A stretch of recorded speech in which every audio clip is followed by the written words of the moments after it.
90-degree restriction? How long on crutches? Okay, yes, the postoperative restrictions, well, the postoperative protocol is quite well worked out, and I'm going to give you the basic protocol that most patients who have good quality bone, which would be about 90% of patients that I do, people who have good quality bone, this is the protocol that I follow.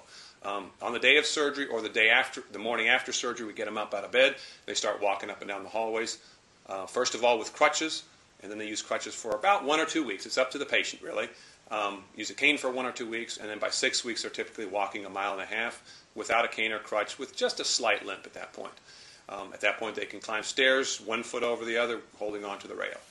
I do give them some restrictions about range of motion, the 90-degree rule. And that's because the hip ligaments are cut. The implants are very stable, but the ligaments are cut, and they need 6 months to heal. So at first, you shouldn't bend past 90 degrees, and after 6 weeks, you can get a little bit more relaxed about it. But you really shouldn't do any kind of extreme activity such as yoga or anything like that, where you're really bending your hip in extreme positions for about 6 months. As far as driving, they can return to driving once they're off narcotics, usually 2 or 3 days after surgery you can drive.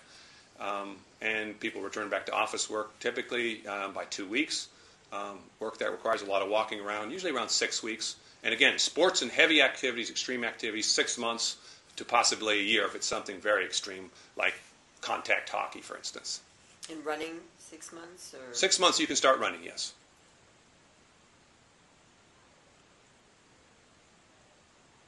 Do you have a cutoff age for resurfacing patients?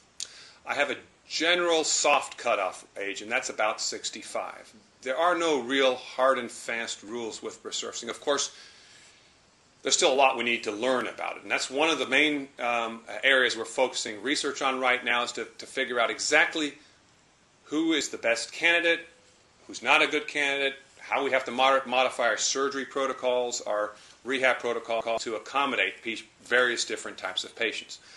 But we do know some things in this regard. We do know that people with good hard bone generally have the very best results. Those are what I would call the excellent candidates. And the very best are men under 55. They have virtually no complications and are really the best candidates for resurfacing.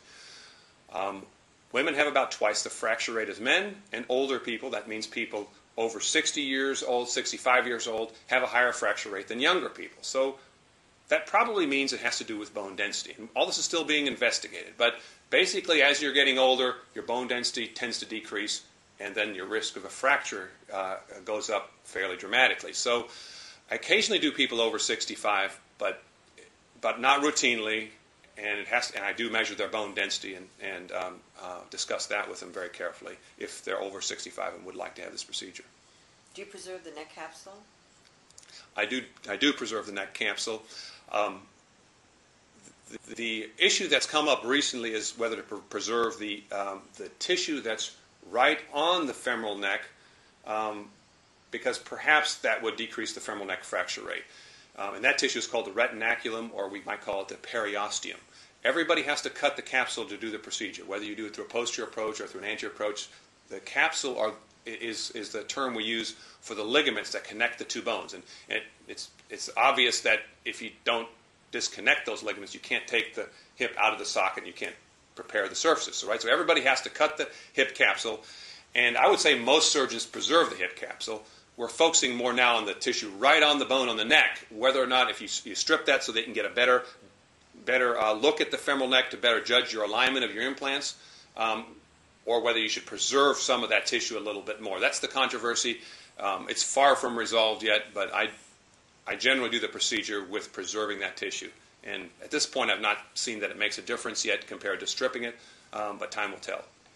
Are there any particular cases that you will not take, like AVN, dysplasia, cysts? There are no hard and fast rules, and every surgeon's got a little bit different idea. The very best diagnosis is osteoarthritis. If you have osteoarthritis, your risk of complications is the lowest. So that's the person we really want to offer this procedure to, but that doesn't mean that other people can't have the procedure. So it depends more on bone density rather than on diagnosis, although, again, we don't have real good data on bone density yet. But I'm developing that. Others are developing that data at this point. For instance, patients with rheumatoid arthritis tend to have a worse prognosis. And that's, I think, generally because they have worse bone. So I think it makes more sense to look at their bone density specifically rather than just their diagnosis. But we're just sorting all this information out. Patients with avascular necrosis definitely have a higher failure rate than people with osteoarthritis. But they're also typically young patients. They're 30, 40-year-old people. So I let those people know that they're slightly higher risk and try to quantify that for them. But I think they're still good candidates for resurfacing. They're not excellent, but they're good candidates. And I still would advocate resurfacing in avascular necrosis, in dysplasia particularly. That's the most common problem in young women who require hip resurfacing, or require replacement, I should say. And I think they're in general, very good candidates for resurfacing. Not as good as young men with osteoarthritis, but still very good candidates. And let's see, we've done AVN, osteoarthritis, dysplasia, rheumatoid arthritis. Those are about the bulk of the diagnoses. Cysts, I know you've done a lot of people with cysts that other doctors have turned down. Right. That's also another area of controversy and of study.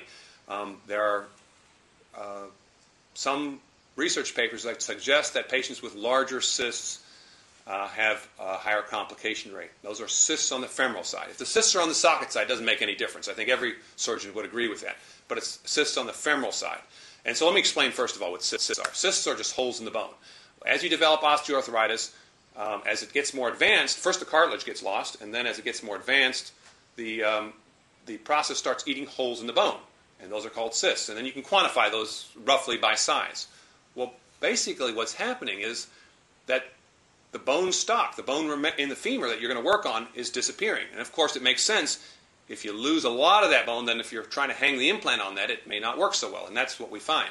The question is, how much of that bone loss can you tolerate? And at what point does your failure rate go up dramatically? And we don't really know that for sure yet. I will take on patients who have 1, 2, 3 centimeter cysts fairly routinely. I kind of use it as one factor that I look at it. If I have a patient who's 30 years old, I'll accept a lot of cysts and still do the operation because I think that person really needs a bone-conserving operation. Someone who's 64 and they've got 2, 3 centimeter cysts, probably I'd lean more towards cutting the head and neck off and putting a large metal-bearing total hip in.